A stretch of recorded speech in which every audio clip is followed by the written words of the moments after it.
qabsadeen iyo dalku meesha uu gaaray intaba dalkii maalin aan ka hadlayay dadka yowm qiyaamaha ama the doomsday dadkii ayaa la noqon yaan xumaha jabka guuldarrada inaan weyneyno waxaa ka mudan guulaheena iyo wanaageena inaan weyneyno iyo inaan ictiraafno kuwan fiiri marka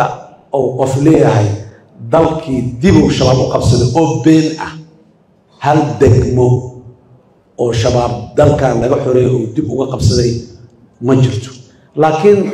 meedaanka macrakada goob dagaal waa goob dagaal maalinna waa lagu sikinaa maalin waa soo sikinay maalin adaa lagu dilaya maalin adaa wax dilay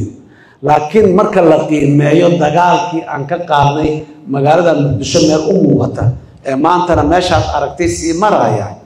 in oo la inkiro oo tuule hebel ama goob hebel oo lagu dagaalamaa cadowgu dib ugu soo noqday wax weyn oo maxaan ku raadayay laga dhigaahay waxay ka mid tahay xaqiraad la xaqiraaya dalkan iyo dadkiisa iyo dawladdiisa intaba raalika walaalaha meeshaas ay baasha la gashay haka xoogaa yar dib u soo jeestaan leenahay dalku hore u socdaa wanaagiisana waa ka banaanku yaala lama inkir karo waxaan rabaa inaan ku daro argagixisada annaga dagaal dhammaystiran ayaan ku qaadnay waa taan caqiidaan kula dagaalamayna milatariyan kula dagaalamayna dhaqaalaan kula dagaalamayna dadka Soomaaliyeed waxaan rabaa inaan u sheego argagixisada iyo kuwa khawaarijta ah ee dalkeena argagaxa ku hayo dawladda Soomaaliya maalmood waxay soo saartay liis dadkaas oo ah argagixiso khawaarijta madaxdeeda mas'uuliyiinteeda kala duwan mustawayaal kala duwan leh kuwa kalena marna waa la soo saari doonaa jaalira hay'adaha dawladda kula qiimeynaayo markay arkaan dalka dadka khatarta ku ah ummadda Soomaaliyeed waa loo soo bandhigayaa hadal la iska yiri oo idaacadda laga yiri ma aha ninkan khawaarij waaye waa argagixiso ummadda Soomaaliyeed ayuu dhib ku yahay marka la yiraahdo waa dambiile markii la yiraahdo oo baxsan oo duulka ku maqan sharciga wali hor imaanin oo loo keenay dawladdu ku maqan tahay in sharciga hor keento qofka saacida fududeeya u kaalmeeya waa dambiile kala asnaha ogaado iska ilaali ma ogeyn iyo maxuu ahaay ma ku anfacayso waxaa dhacday walaalayaal muwaadin Soomaali ah in la soo qabtay waxa lagu soo qabtana ay tahay khawaarijta inta u timida inay tiri hebel miyaa heblaayo miyaa ha xisaab ifra meeshaas bangiga tag adiga ila ninkan maxuu ahaay argagixisada inta bangiga yimaado xisaaban furana ma dheejiro bangiga KYC wax la yiraahdo shuruudaha xisaabaadka iyo yaa lagu furtaa ma aha maanta la iska imaanaya bangiga la iska furanaya maanta ma haysto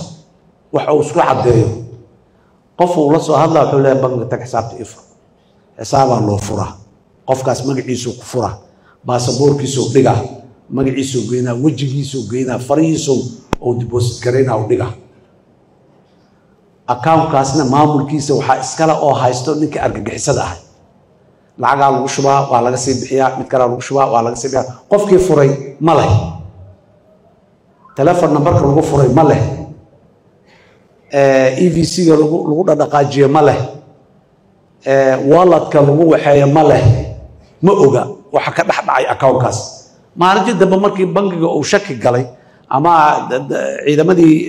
baariya amuraha ay yiraan account-kan lacagta intaan la eg ay dhaxmartay 10 milyan 20 milyan 5 milyan lacagtaan bal hal la baaro oo loo yeero liiraha la soo fiiriyo wiil Soomaaliyeed oo iska danyar ah iyo gabar Soomaaliyeed danyar ah soo baxayso haye 25 milyan 10 milyan account-kaaga martay bal ka waran hadii aniga bismillaahir rahmaan waligayba $1 ka badan lacag ima soo gali war hadda bangiga waa kana 10 milyan oo dollar maalintaas ilaa maalintaas intuu dhaxaysay aad ku shubta bangiga oo kala baxday maya Allah ya ka Allah maxay tahay waxaad sheegaysaa kala soo arguudan deganaa aniga waligayba baasid ugu badnada cimriga soo gasho waa $1 ama $500 haye baasada ayaa ku shub marka dambe ha war wiil aan eeda u ahay maya midaan abti u ahayaa beri yiri maxaan ku iraahdaa account ifur oo aan u furay ما أوجد إنه شباب يا بريها ما لها صوت جراوالة لهاي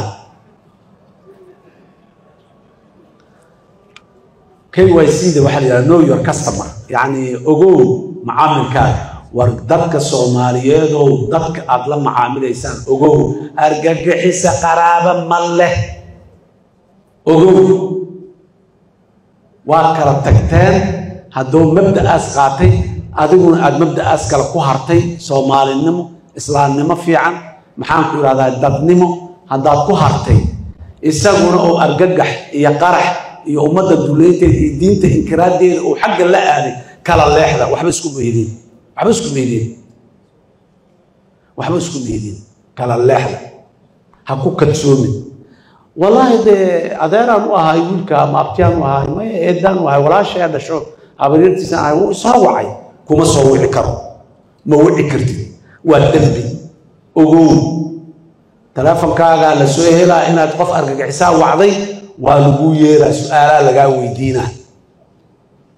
محكمة لقوجينا حيران لنا اللي يرى لا دجالن كأرجع حساب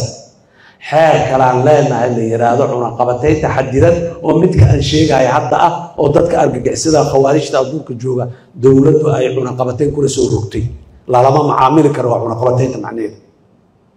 lama macaamil karo tasiiraad looma sameey karo waxba looma sameey karo waxaan rabaa ummadda Soomaaliyeed fursaddan inaan uga faa'iideysto hal laga taxadiro qaraabo ma eedin والد أميد ورالنا مأيدين نك إنتو حقات جرو عمل شيطان واي نبي نوح عليه السلام سولو من ويلكي سمكو قيلناي ويلكي أهلكي وإلهي وملكو يرألك ما سولو ما دين ننكا دادك الصوماليات المسلمين تا مساجد دحدو كديرا ومساجد مركو كسو بحديرا وأسو حمالنا يديرا ومحانكو رادا أسو محانكو رادا قنعسنا يديرا أهل مهيدين والله جابها مقعد ومسكين راحوا لكن أهل مهيدين هداد رأي يتلقي وحكول هذا لهذا ماشي كسون نقرد إمام دولة هذا ديار قوة لقدين مايل وبهدلين مايل هداد كسون نقطه هداد كجر تأسكري عدو ولا لا دير راياتها ولا مديلة أدنى وحد دير كتديري marka dadka Soomaaliyeed waxaan rabaa inaan ku dhiro liiska dawladda ay soo saartay dadkan liiskan ku qoran waa argagixiso baaritaan dheer oo hay'adaha amniga iyo sirdoonka iyo waxa ay soo sameeyeen kadib guddiga dawladdu u leedahay guddigaasina ay ka marqaati kaceen sidaas liiska lagu geliyay iska ilaali ha u dhawaan lacag uu leeyahay ganacsi ha ugu sameyn yay ku soo geli lacag uu leeyahay u kala gudbin ha u qaban ha u raadin ka fogow waxaan u malaynaa warkaas inuu aad iyo aad u cad yahay meel oo maanta codkayga ka sarrayso lagu sheegi lahayna male wiil wariye ah ha sheego oo maxaan ku idhahdaa idaacadda laga sheegay waxa waa ka weyn tahay dad badan oo magaalada joogo nadiif ah aan rabnaa in aanay ogaan la'aan in aanay ku kadsoomin arrintaas inay ogaadaan oo dhegtooda ay ka buuxsantaan rabnaa ha ku kadsoomin garawaa ma aha ninka account aad u furtay nimaad garan weyday ma aha ninka gurigaaga hebel guriga habaryartay waaye adiga qaad lacagta xagga idig hoo lacagtaan haay caliya iska leh maanta waa la ii keenay ma lagu keenay ayay habar yar muxuu ahay caliya ku imaanaya u soo dhiib jaawa maxaa ku jirtaa fududayntii soo maha waad fududaysay kii keenay lacagta commission ka qaatay adiga gudbu lagu leeyahay commission kala lagu dadka si loo dhiirigeliyo mid walba khidmad yaraa lacagta looga reebaa la adiga intaas ka reebo adna intaas ka reebo adna intaas ka reebo lacagta inta kalena muxuu ahay soo gudbo marka waxaan rabaa waqti dambe waa aad iyo aad ayaad u mahadsantihiin inta maanta fariinteydaas maqlayso oo Soomaaliyeed waxaan ka codsanayaa inay sii gaarsiiyaan inta aanan maqal weli ma maqashay intay yiraahdaan inay sii gaarsiiyaan oo ay u sheegaan هذه أيام المركلة عم بني أن لا وزارة